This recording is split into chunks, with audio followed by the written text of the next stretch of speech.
It's been 1 year since Donald Trump returned to the White House, and in that year, we've seen things that feel familiar and things we couldn't have imagined. We knew immigration would be a target, but did anyone expect him to try and end birthright citizenship outright? We knew he'd test executive power, but this year alone, he's declared multiple emergencies to bypass Congress on crime, on immigration, even on tariffs. And while that was happening, his administration floated ideas about relocating Palestinians from Gaza, paused and restarted Ukraine aid on a whim, and shook NATO allies with offhand threats. At home, workers pushed back with one of the largest Labor Day mobilizations in decades, and strikes spread across industries. The left itself remains divided. Democrats fighting over strategy, socialists tearing themselves apart, and grassroots groups struggling to keep pace with the speed of the right's agenda. So what do we actually make of this first year of Trump 2.0? What did we expect that came true? What genuinely shocked us? And maybe most importantly, if this is only 1 year in, what does survival, solidarity, and resistance look like in the years ahead? And that's what we're unpacking today. The agency is taking a page out of an old white nationalist and fascist playbook. The official DHS X account is now filled with propaganda-style posters like these, featuring Uncle Sam, Bible verses, old school war, and us versus them imagery. Even paintings that depict the old American frontier, romanticizing the violent takeover of lands and the removal of native tribes. And then there's language like this: serve your country, defend your culture. Defend your culture.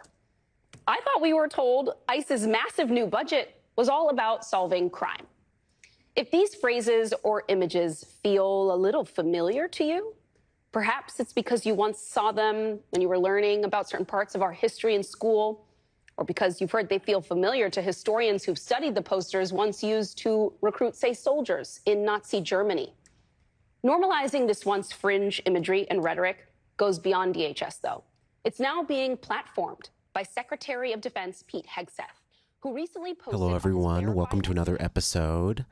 How are you feeling these days? How are you feeling about the state of the world? It just really sucks. You got to deal with the same shit you always do, but with the worse and worse government. But that's living on Earth. Currently, I was looking back at a 2.0 prediction episode, and I sounded really depressed. And I know I was super depressed. I'm glad to say less so now, as I feel like it's been more of like a finding a footing, taking time to look and see what's happening and how the terrain is actually changing and what that changes for our strategies, which has given me more hope, because overall I am a bit of an optimist, even though I never sound like it.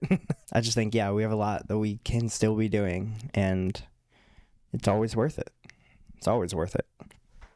How about you? How are you feeling these days and these months? And I feel simultaneously completely fucking terrified, and also usually when the government tries to scare me or other people, there's some part of me that also gets angry. And so I think a lot of what I've been balancing mentally is just trying to stay informed, not trying to be overwhelmed, trying to think of the ways I'm already organizing and doing things, how I can stretch myself or set healthy boundaries, and also how do we do more of what might be necessary, even if it's not the most high level thing. And then also how I've kind of been processing is, I guess I keep thinking of our Jamal Joseph interview and how at the end he was just like, have barbecues, gather, do all these other things.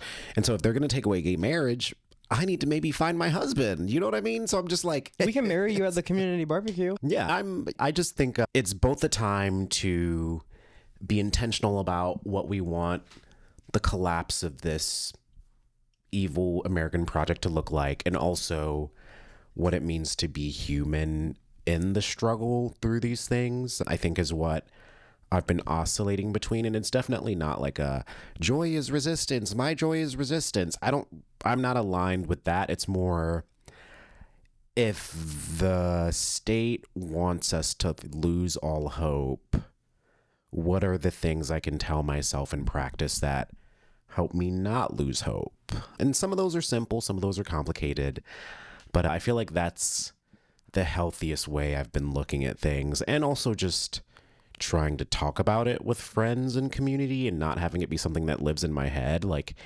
even now, there's a part of me that is measuring my relationships based on how readily we talk about these things. Like, I have certain friends that I've known for years and years who we hang out, it's cathartic, but it's not really explicitly about talking about the things that are happening. And sometimes that's for good reason and sometimes it's not. And so I've also been weighing that in my mind, if that makes sense. Yeah, absolutely. I feel like I have said on the pod before, I'm in my study and training phase, and it's always been an indefinite phase. Don't know when I'm going to the next, but things are moving. Things are moving in a way that is, you know what you're studying for, what you're training for. And every day it becomes more and more absolute and crystallized. Yeah, and I think I've just been finding joy in having discipline. The reason we wanted to do this was to look back on what has been most of the first year of this Trump presidency and kind of reflect beyond the last Trump 2.0 episode we did. What has not surprised you about this last iteration of the Trump regime? I know in the last episode, a few of the things I mentioned were, one thing I clearly remember mentioning, checkpoints, or the notion of military and police being in more of our cities, there being more of a clear physical intervention of police and military force. I haven't been surprised with how Trump is continuously able to capture the media's imagination, like whether it's debating about whether or not we're in a constitutional crisis, debating about whether or not we are into fascism, debating about whether or not he's dead, debating about whether or not him and Elon Musk are fighting. There is a lot in the spectacle of Trump that I think is able to capture the media's attention. And I have not been surprised by that. And then also, I mentioned it in the notes, but like him centralizing power, I think some of the things we're not surprised by are, they might be connected. Like, I expected him to do the work to centralize power. Did I fully understand specifically what that would look like or how it would be, like the flushing out of these different agencies and institutions? Not necessarily, but I remember also talking about, I don't know, it is interesting because I'm like, I expected him to centralize power, but there's so many things that have happened where I'm like, am I even aware of all the ways that the power is being centralized? Like, I was even online in the last day or two and someone on TikTok was talking about how Trump is effectively the main oversight for the Federal Elections Commission, which is going to fuck us all over in the coming elections, and how that's tied to him joking about how the fact we're not going to need to vote again. And so I haven't been surprised about the centralization of power. I've just been more surprised at all of the different ways that it's been possible and it can happen and could continue to happen in the future. Yeah, every time I see it, I'm just like, oh, that makes sense. That's how you would do it. I'm like, how do you do this brand of fascism and American republicanism? Let's see how it goes. And it's, oh yeah, let's just get rid of the Department of Education, throw the 3 things that they actually do into 3 other departments, and then just complain about states' rights as if that's the issue. And it's a whole states' rights conversation while you're also centralizing power. Yeah, and so it's like you're giving the states the rights, but it's only states that are politically aligned with you. They can't give the states the rights because the states already have the rights over curriculum and education. Not anymore. Or they do. But it's also like the threat that the Trump administration has been able to utilize against these public institutions or even private ones, and to rescind their funding, to target certain kinds of departments, to basically blacklist or dox certain kinds of academic professionals. Like, I do think, the education angle, I guess I don't know. I guess we're thinking about states' rights and now I'm leaning into education, but I think that's something else. I knew that they would try to do a lot of censorship in the last time. One thing that's materializing in my head is like all of the book bans and trying to restrict certain forms of education, but it is interesting now what the Trump administration has tried to do on a federal level and how certain universities folded so fucking quickly, like Columbia. And so it is interesting because the higher academia strategy especially with these more elite institutions. And I remember when we went to socialism, we watched The Encampments, and they talked in that film about how a lot of these elite institutions that had some of the more intense militant pro-Palestine encampment protests, that these are institutions where it's going to be the future CEOs and judges and professional elite. And I wasn't surprised by the fact that Trump is trying to like erase certain histories or dissuade certain kinds of dissent. I was more surprised at how last year's movements led to a lot of the crackdowns that we're seeing now. And then to your point, the whole states being able to control their curriculums and their budgets, etc.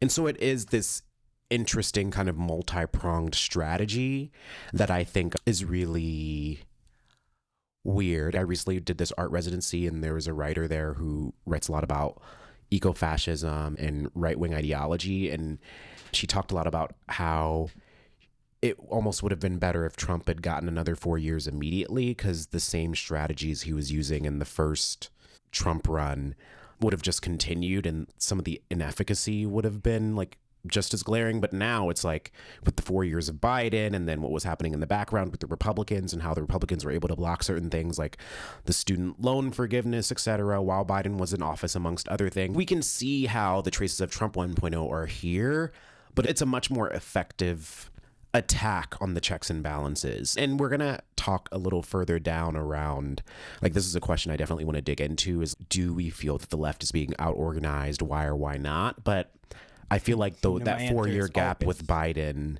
really shows us how the right was able to get more organized. And of course, I think there's a lot of contingencies in this, in the question of whether or not we're organized or not. But I don't know. I guess that was just like me word vomiting, but it is interesting to see how a lot of the core tactics Trump was trying to use in the first administration, in this second iteration, all of those strategies are very much more multi-pronged. There's different fronts of attack that this administration is offering. Yeah, you said reminded me of this quote I read in this Teen Vogue article about organizers and thinkers sharing lessons from the 2020 protests to think about now. Vicky Osterwell wrote this part that I think talks about if only we had him immediately after, which was like, quote, Trump's desires and plans for the current moment are terrifying, but we defeated the alt-right and Trump in the streets once, and we can do it again. From the airport shutdowns to Occupy ICE to the hashtag #MeToo, from the successful no platforming campaigns, mass marches, and education to punching white supremacist Richard Spencer twice, to vigilantly combating them wherever they appeared, and successfully stymied their ambitions and shattered their movement. And the many anti-fascist victories came at great cost, culminating in the historic defeat of Trump in 2020, blah, blah, blah. Actually, not that last part. But I think it's that thing of the great cost and what were folks doing in 2020. It was a lot of rest and repair and building, which is why I do have an overall still optimistic look in that having the capacity to like have a long-term front, I think, is being built. It's just maybe not there yet, but definitely to talk on that more, because now one thing is I'm not surprised, especially I was reading the book Bad Mexicans, which kind of talks about the beginning of the first mass deportations we ever did, were Mexican revolutionaries that were hiding on our border so that they could have a rear base against Mexico, and the use of the postal mail officers and there was not that many federal policing agencies at the time. The increase of the amount of different federal policing agencies we've had and the centralization of it now and the increasing use from... We haven't seen National Guard used like this since the Civil Rights era. They called that an authoritarian hell. Can you talk about how it was used in the Civil Rights era a little bit from your... Yeah, in the Civil Rights era, like there was new federal anti-discrimination laws, and the southern states were not getting down with enforcing them. So I believe the president sent in National Guards to, what's her name, in Little Rock, get her to school?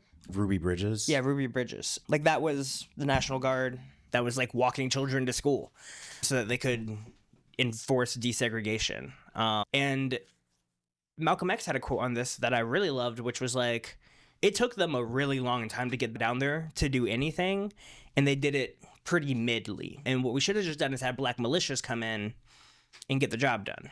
and it would have been more effective, built towards more of a prefigurative output and institute that, because you can't have a sustainable black militia without having something for it to be accountable to. So that demands its own process in and of itself. Here's a question I've had. As someone that has read and researched fascism, right-wing bullshit online, what do you find interesting or worth noting about the current forms of developing fascism that we're seeing? They're keeping this strategy of the fascists in the streets, like the alt-right and those folks, and the blending with Trump and like the Republican Party in a more overt level is something that I think is what's new about Trump. And that not even new, it's just like they've always been there in reproductive roles, like behind the scenes, and they put whoever's most respectable up front. That is growing, and the amount of what used to be fringe fascist politics, we're openly talking about white genocide and saving the Boers from Trump. So I think that is a level of concerning, and the amount of like who Peter Thiel and Curtis Yarvin, like the development of the alt-right and fascist bank of Peter Thiel and Curtis Yarvin through J.D. Vance, I think is some of the most alarming of it's the same level. It's the American fascism that seems anti-government, and like they're hitting those sentiments, but they're being anti-government in the way that's like, yeah, government's bad, and actually not everyone needs to be involved. It's dirty work and stupid work anyway, and it's so stupid we should only have people that we pick are smart enough to do it. And that comes with a whole nother level of eugenics and a whole nother level of population control and of understanding like who should have the ability to be able to make large decisions around land and infrastructure. And I think it's really interesting that these guys come from the like more right libertarian side of the internet DIY sphere. And Curtis Yarvin was on blogs 20 years ago at the beginning of the internet writing about decentralized networks and how they could work to proliferate more efficient governing models, and more efficient for him because we're also cutting down the amount of people that have access to it. And it's, yeah, everyone can vote on their smartphone, but who gets to have a smartphone that can vote? I mean, it's like I think about all the election changes and the gerrymandering that they're trying to push, and the literal intentional and racialized devaluation of certain kinds of people's votes. And I guess I asked that question because maybe it's also like doing the YouTube stuff and seeing various discourses online. One discourse around the shifting of ideology more towards the right that I've been interested in over the last year is like the memification of politics. So thinking about like the Trump debates during the election and him making the jokes about folks in Springfield, Ohio eating dogs and cats, and then how that was turned into like this dance beat, and how the same thing happened with Michelle Obama and the black jobs. And so on some level, it's been interesting to see the internetification of fascism and anti-fascism. And of course that maybe has always been there, but I think even more than ever, it's in the mainstream, like the White House sharing literal replications of Nazi propaganda on their official social media feeds, like going on the White House's news section and reading all the different headlines, and they're like, Trump is right about DC, the crime is, and I'd read those and I'm like, this is literally like, there's no hiding behind any of it. And then I also think about the whole Jubilee debate, the compartmentalization of all of these complex politics into this content form, and how it's interesting, like having gone through last year's presidential election and like building my frame of reference online, and especially last year feeling the need to like define things through the lens of fascism, and how there were certain responses online that were just, you don't actually know what fascism is, or fascism was just Mussolini, or you're misusing it or redefining it. And how,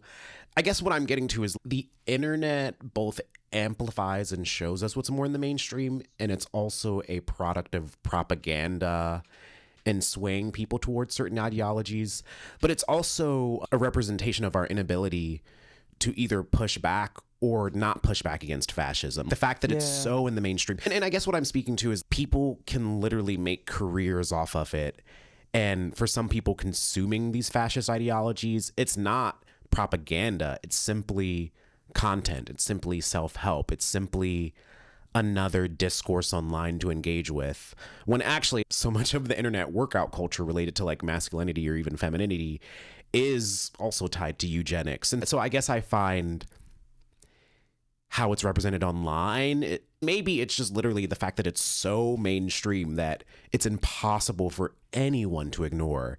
And then you get into the social media platforms and how they're trying to pass new guidelines to protect children or to age verify things, but these companies also want an ethno-state. And so I just find all of these signifiers interesting. Where I guess a worry I have is like, where are people prepared to fight if their way of engaging with the reality of politics is always through content media? And I guess that's where my mind goes with, it's important for people to actually talk about it with people in their lives. Yeah. And to find simple ways to react or engage. And that's I think about the fascism in the 90s in the punk scene and like the whole RA and AFA and Baldies and bashing them the fuck back.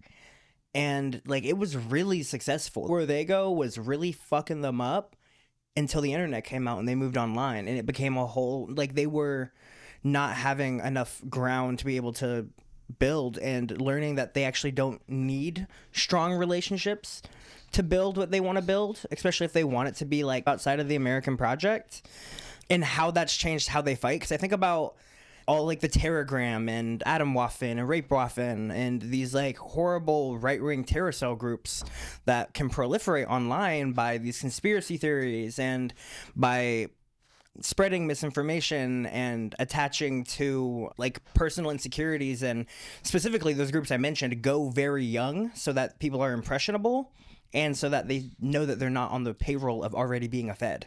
Yeah. And what advice do you have for people either wanting to talk about this with people that they know or wanting to de-radicalize people that are getting radicalized by this kind of stuff?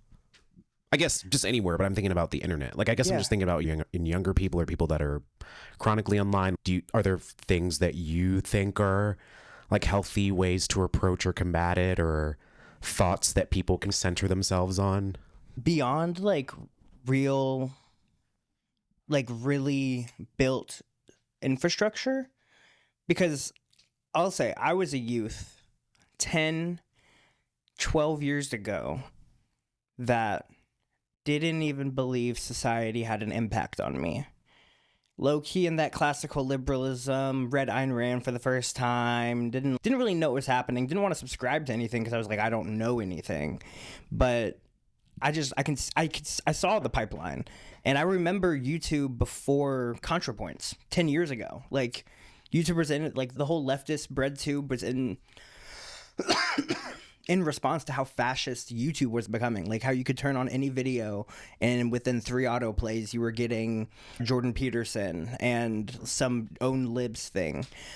And I think beyond going what people actually care for and having like real conversations and doing research with people and being able to be a part of that process with people, I think it's what helps break out of conspiracy. Because if you're able to fact check in front of someone that you trust and care about and have those conversations where you might share the same concerns and try to find the truth together, I think that is a lot more of a humbling experience. And always reminding people that our allegiances are never with the people that think that we need them to serve us or we need to serve them, and that any relationship with leadership should be symbiotic as hell and recallable as hell.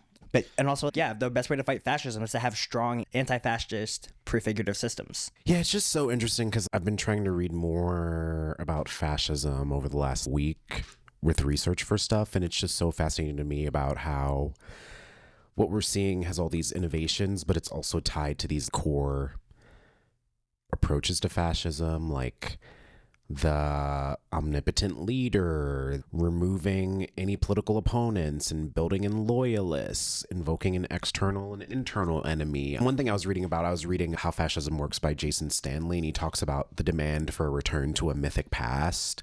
And so literally make America great again. We need to return to a previous more whatever time. And then if you look at all the gender politics of what's being presented now, I literally feel like they're trying to return policing back to the 90s or wherever the fuck.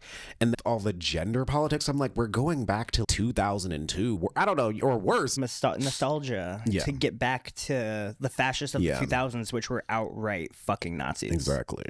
And it's chilling, but also I'm like, this is just history recycling. So I guess are there other things that you haven't been surprised by with Trump 2.0 before we move on to some of our other questions? Yeah, we called it. The GEO group called it in their meetings before they even got Trump elected. But the growth of the prison industry, like in January, Trump rescinded the Biden executive order, which halted DOJ contracts with private prisons. A lot of that is going into immigration for new immigration detention centers for those private prisons. A company called GEO Group secured a 15-year billion-dollar contract with ICE, signaling a sharp expansion in the private detention. And Core Civic and GEO Group are openly projecting strong growth tied to these policy shifts, and they're going to be hard to remove no matter what fucking administration comes in next, if that's even on the table. Because these are deals that are, one, long-term. They're usually respected until they're, like, especially at these large investments, they're usually respected until the contract runs out. Unless, hopefully, Trump gets impeached and they're able to nullify legally a lot of what he did, which I doubt that's going to happen. Democrats don't fucking do anything. How much has the ICE budget expanded over the next number of years? What is it, like up to $170 billion increase? There's also the intention that they're going to expand ICE detention capacity up to 107,000 beds. And what have folks been saying again and again? It's like if they build it, they're going to fill it up with something. One thing that I remember kind of reflecting on the last episode is because I think that was shortly after I did like some humanitarian work at the U.S.-Mexican border. It was just like the notion of border surveillance and policing expanding further into the U.S., showing up in your cities, it being the checkpoints, the National Guard, the federal troops outside of the international grocery store, by the subway station, in a crowded intersection in the main downtown area. And with all of these large numbers, like usually what I just correlate that to is like, what is actual life gonna look like in a year or 2 years from now? Like, I'm already getting checkpointed leaving Kroger.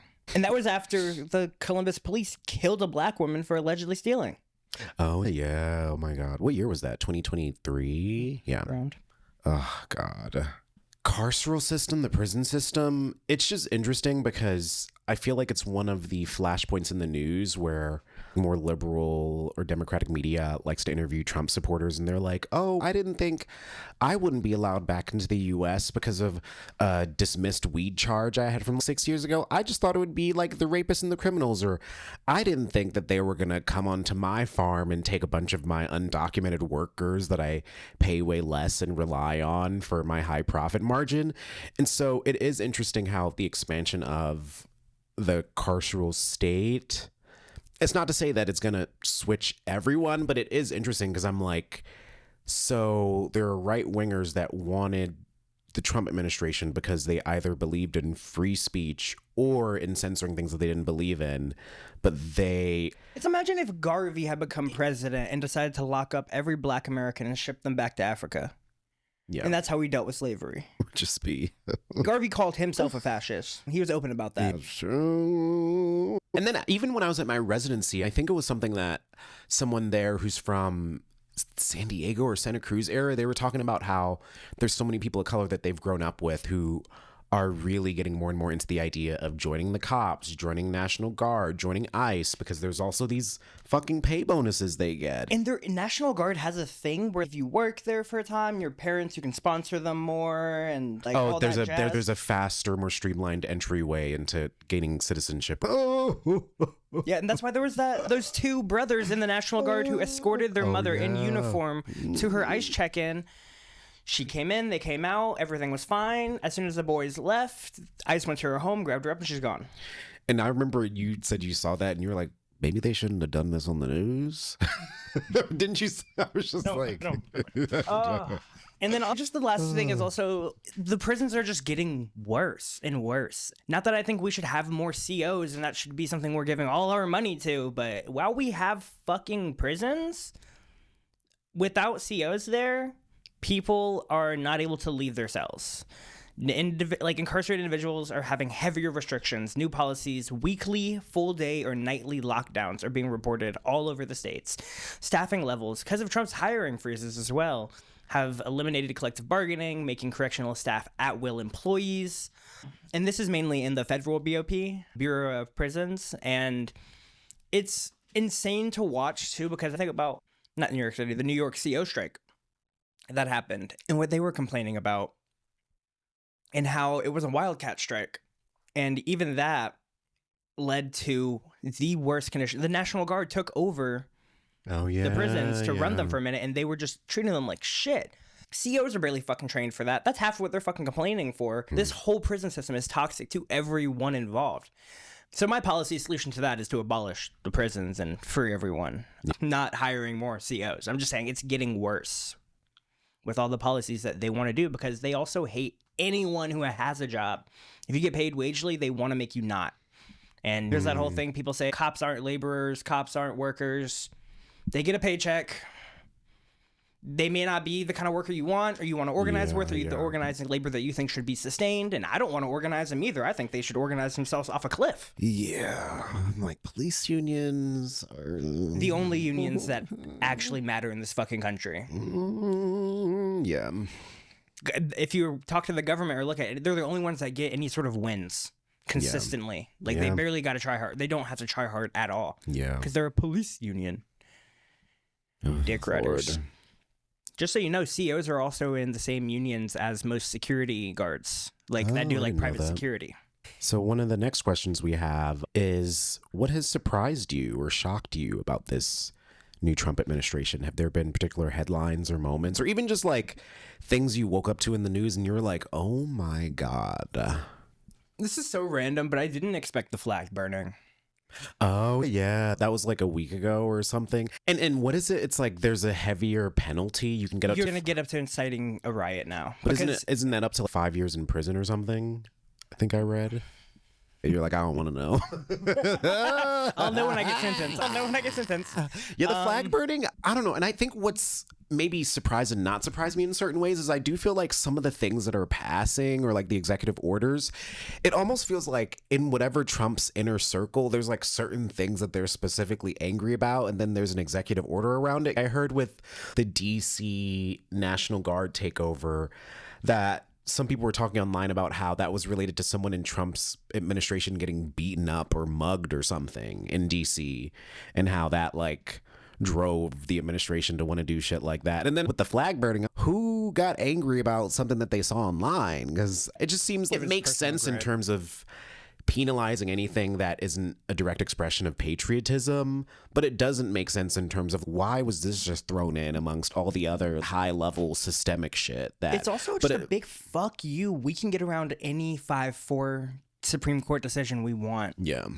And I guess if I think about the most functional reason for passing that executive order, it's just the fact that flag burning happens at most protests. It's just going to give more of the pigs more license to go in and brutalize people beyond they already do. So it's adding more things that are likely in spaces of dissent and making it just like an automatic trumped up charge, as opposed to the ways that would have been more locally done or done by specific judges or prosecutors or whatever. And so I find that to be, I don't want to say it's smart, but I'm like, it seems, I don't know, if I think about the state apparatus and them giving themselves more permission to go in to brutalize, flag burning. What if I got a flag on my shirt and I trip and fall? They're like, you're going to jail. I'm like, oh my fucking desecration of the flag. Oh my God. Which is so funny because American patriots break flag code all the time. I'm like, you ain't folded right. Jail. It's on the ground. It's on your shirt. You're not supposed to make merch out of it. Oh, okay. There's blind people going away. And I guess one thing that I was really just gobsmacked me when I woke up was when I saw that the Center for Public Broadcasting was shutting down, and they help with a lot of the operations for NPR and PBS. And I guess when I saw that, I was like, oh my God, PBS is closing down, which isn't necessarily true. But that was a headline where maybe all these central things in my childhood that I could attach to this public network that had helped me in some way, the fact that other people wouldn't be offered that, and if I could name some of the surprise I felt, it's like I've almost felt lucky to grow up in an era where there was so much xenophobia and bigotry, because it sharpened me to the reality of what the US is. And then to go through the Obama era and all of the illusions and post-racial propaganda or whatever. And now I find myself being like, I went through it when I was a kid. I can go through it again as an adult. And so there's this weird, I won't say resignation, but there is a part of me that's just, oh, my body was able to handle this fucked up traumatic childhood where homophobia was both institutionalized in my household. So it's like the dangers are different in a way. And so I guess I've been surprised by, I don't know, I won't say comforting, but I'm like, hey, it's happened before, it'll happen again. Yeah, I guess in that vein of like things that I'm hesitant to say anything's ever really, it's shocked. I'm just like, oh, this is how it's going. It is like a soft resignation of, yeah, this makes sense. I'm like, oh, that was a smart play. Damn, like I'm getting outmaneuvered right now pretty strongly. And the left is always being outmaneuvered. But recently I think this happened yesterday, Trump ripped 180 Guatemalan kids out of their foster homes and put them on planes. And that just like immediately brought me, a federal judge blocked it immediately. I hadn't read into that. I assumed, I literally only saw a headline, so I thought it was just one kid. No. But 180? Yeah, and his plan was for the 600 unaccompanied minors from Guatemala that had come over. And I just remember when I was in foster care, and I just imagine like, yeah, you wake up, someone comes to the clipboard, they're like, hey, we're gonna go somewhere today, and like you're just walking around, you're like, what the fuck's going on, and all this shit. I'm like, what was the prep like? I don't know, like all of that was just kind of getting to me in the point of, yeah, crystallizing why we fight and why we have, because for every moment I just think I will never let the youth liberationists die in me and what I wanted, and that's what also drew me to my anarchism, and it's really like a militant politic of this is not right and no one should have to go through this. Yeah. I'm just like, yeah, you're right. So let me just send that fact for a second.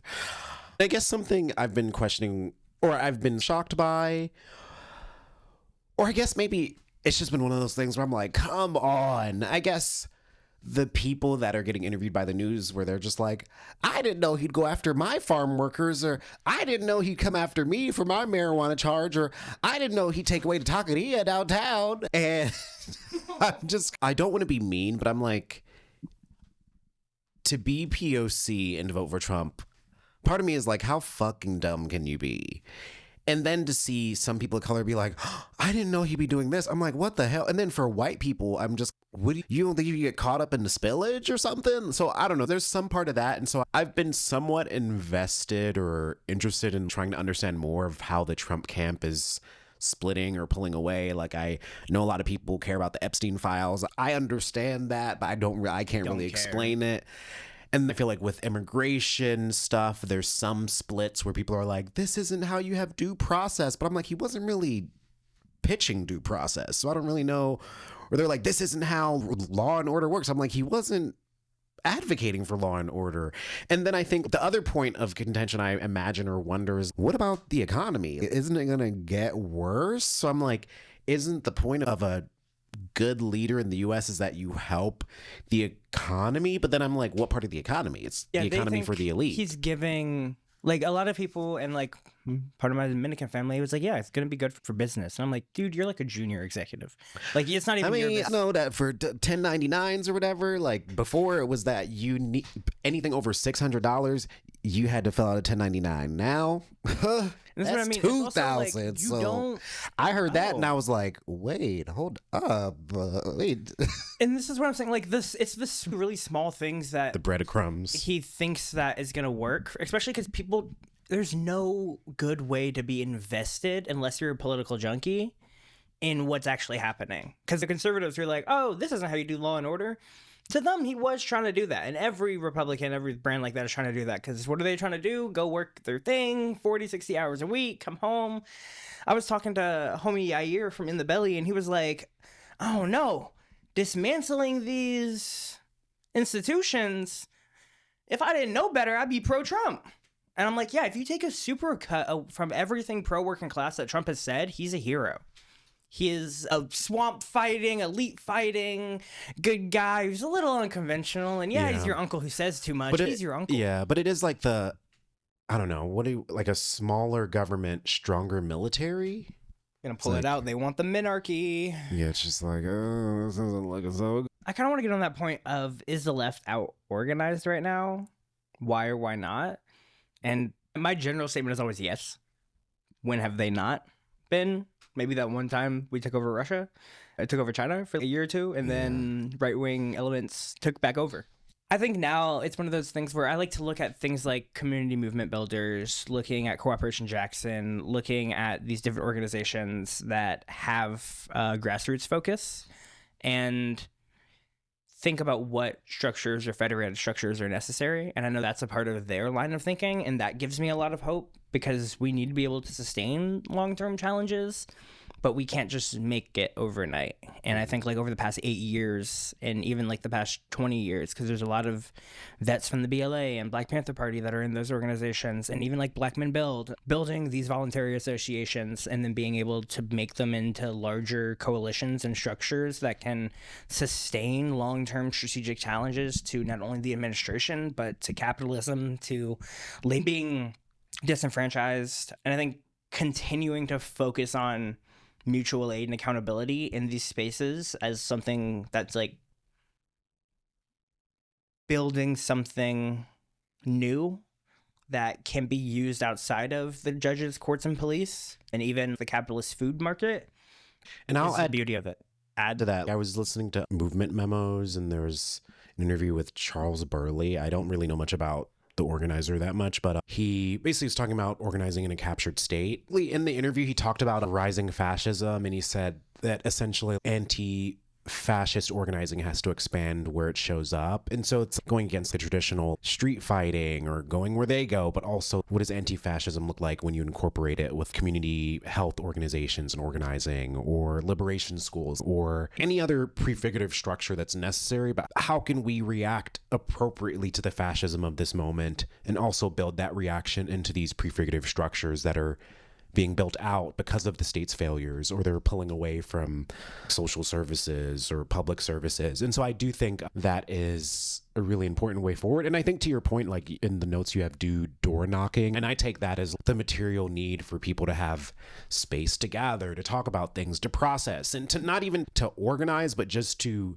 be with each other. So as the state is trying to split communities apart, it's not just gaggles of small affinity groups in their apartments having meetings or whatever, which, am I taking the call from inside the house? Probably a little bit. But I think about that, like the need for social and political expansion for the mere necessity of people gathering and getting used to holding that space, but also because I think what I want people to realize, whether or not there's going to be something after Trump, is that I don't believe there's a return to the normal America, the America that we had before. Yeah. And because to me, like the way I take it is we're experiencing this because of many different failures, but one of those big failures is the failure of the Democratic Party and of liberalism. And if anyone ever argues to me that I should vote for that party again, I don't know. It's just like I have so much evidence in front of me to know why it's ineffective. And so to your point, we need to build things in the meantime that are going to help us now, but help us in whatever version of America. Or yeah, I think when I really think of door knocking, a big impetus to me is like leftists, anarchists, communists will leave a grassroots organization or working for the Democratic Party or something progressive and then never do grassroots organizing again. They like, you're just going to talk to your 15, maybe 50 friends or loose affinity over and over again for the next 10 years and then get burnt the fuck out. I'm like, we leftists got to stop talking to other leftists, and we can deepen our knowledge, but the base knowledge and what we're deepening it with, it's not really steel sharpening steel. Does that mean for season 3 we should try to interview people across different leftist ideologies. I think for season 3, that means we should go to the bus stop and talk to people. Okay. Yeah. I'd love that. And then I guess my last thing on that is like value for folks and communities and structures doing reproductive labor. We need to take the social and material reproductive labor that the state does, healthcare, accountability, grants money, resources, space, and do that ourselves and have structures around distributing that ourselves as something to capture from the state and from their capacity. So I feel like we're kind of at the end. Any last thoughts? Any thoughts in our outro section that you want to react to? I guess having this conversation, one, it reminds me of why I like these episodes, because I can listen back to the other Trump 1.0. I can hopefully in the future look back at this and measure my ideas, thoughts, expectations with the work that I've done and how I've shown up. And so I hope for people listening, maybe these episodes can be markers for you. If you haven't talked to people in your community or done like a check-in or hosted a dinner or a meetup or something where people could work through and process what's happening, consider holding that space, because you never know what kind of conversations can come up. You never know what folks in your community are going through. So I feel like that's a reminder. I have a question for you. What do you feel like is holding back anarchists from grassroots organizing in a sustained manner? I think a lot of anarchism, because of its militant expression or expectation, is beholden to a lot of, I guess, like community paranoia. Like, we need to vouch for people in our ranks. We need to have security culture. And there's a lot of legitimate contextual reasons for that. But I think sometimes certain anarchist spaces do that kind of stuff preemptively. I also think maybe some of it is like, where's our social openness as like a community, as an ideology? Because I don't know, I guess when I got into organizing it, it was through like a more socialist or democratic socialist or Marxist, Leninist, or whatever the hell you want to call it, perspective. And those kind of groups or organizations they prioritized recruitment in a very specific way, for better or for worse. And do I believe like anarchists as an ideology or like a political space value like recruitment in the same sense or in a similar sense that would be potentially beneficial? No. And so I do think there is a big obstacle there. And maybe it's like what does a public versus a private anarchism look like? Or is there a utility to having a public versus private anarchism, something that is more approachable, accessible, more forward-facing versus what is more internal or with a group that has a certain level of trust? Yeah, and then I think like door knocking, when I think about recruitment, it also comes down to a campaign thing. And I do think if I look at like the last number of years and how different campaigns that we've seen do movement work be brutalized, punished, trumped up charges, I do feel like there's that fear as well. Like, getting into campaign work makes us more susceptible to the state, but campaign work is where I see that like door knocking and those kind of more canvassing, grassroots kind of ways of mobilizing community kind of works. So I feel like those are like the considerations in my mind. What do you think of? All that you said and more. Not even that much more. I feel like, there is, I think, a question of things that need to be crystallized. Margaret Killjoy wrote this essay recently called Anarchism and Its Misunderstanders, and it talks about this a bit, about people know us through our assassins.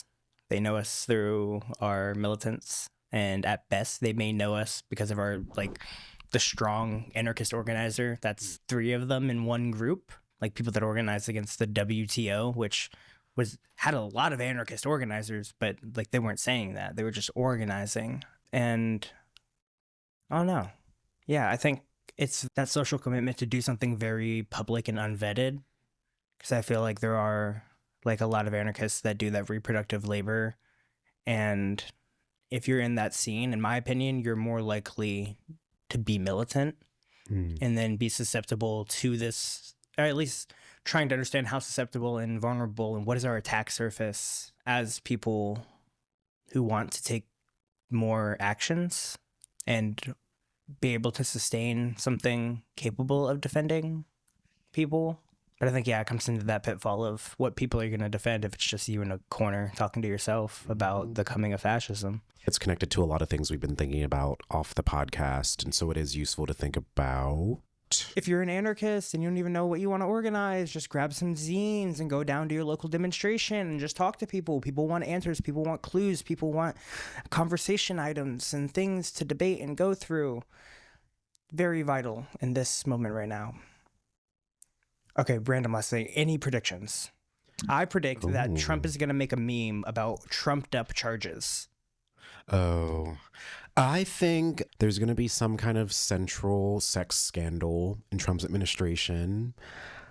There's going to be some major national uprising among the left because of some particular egregious act done in some city, most likely because of National Guard or maybe something related to policing. And I think I'm just very curious if the National Guard or the military will be door knocking throughout the U.S. to check for people's citizenship statuses, because that's something I've personally been worried about. I'm just like, it wouldn't be outside the realm of possibility. I think about how people are being like, yeah, they want to start a race war. So what are the things that can be done on a militaristic level that would create or cultivate that reality even more? The fact that people are impersonating ICE agents or federal agents, the fact that National Guard is going into 19 cities, it seems like the infrastructure is building towards something. And I worry that is a closed off region. But yeah, those are some Food for thought, y'all. Food for thought. And in case you didn't know, we are currently running a fundraiser for our homies over in Sudan. It is going to be up on our Open Collective forever. So you guys can sign up monthly or sign up to donate whenever you can. Host something local in your area, a potluck, a barbecue, a zine giveaway. And yeah, you can send that money over to our Open Collective. The link will be in the description. And I'm really grateful for everyone who has been donating and giving the little monies that we do have. It's that joke, queer people always passing around the same $20. But I think as internationalists, this is very important. It's vital work to be having anti-authoritarian systems in every part of the world that we can have relations with. And yeah, support the homies over in Indonesia. Popping off. And some other things, check out our website if you haven't. That's the dugoutpodcast.com. We're building out a bunch of stuff there. And I believe we also have an episode that we did with From the Periphery coming out sometime soon. I don't know if it'll be out by the time this is out or before or after, but that'll definitely be on our feeds. So check that out. If you're not already subscribed to From the Periphery, The Fire These Times, Politically Depressed, the Mutual Aid podcast, all with Fire These Times or FTP Media, From the Periphery Media, check them the fuck out. Oh yeah, and we are also a part of the Channel Zero network. Yes. We're part of the Channel Zero network, if you didn't know. And we'll eventually play a jingle. I swear to God. We'll play one after this. Okay. Yeah. And here's a jingle from one of our sister podcasts. Yes. Bye. Bye, everyone. Nazi punks, fuck off, take 3. Back in the religious cult, firmly singing for yourself. Hang hardcore when you got your hair when a shock still lives inside your head. Nazi punks, Nazi punks, Nazi punks, fuck off. Nazi punks, Nazi punks, Nazi punks, fuck off. It's got upside, get out of here. You're no better than the bouncers. We ain't trying to be police when you ain't the cops and ain't anarchy. Nazi punks, Nazi punks, Nazi punks, fuck off. Nazi punks, Nazi punks, Nazi punks, fuck off. 10 guys jump up, what a man. 5 each other, the police state wins. You cook your goose in a trash our halls. Trash your bank if you got real balls. You still think lots of guys look cool. The real Nazis run your school. Those just businessmen and cops and the real boys want to be the first to go. Nazi punks, Nazi punks, Nazi punks, fuck off. Nazi punks, Nazi punks, Nazi punks, fuck off. You be the first to go, you be the first to go, you be the first to go unless you think. Enough Nazi punks for one evening. And you charlatans!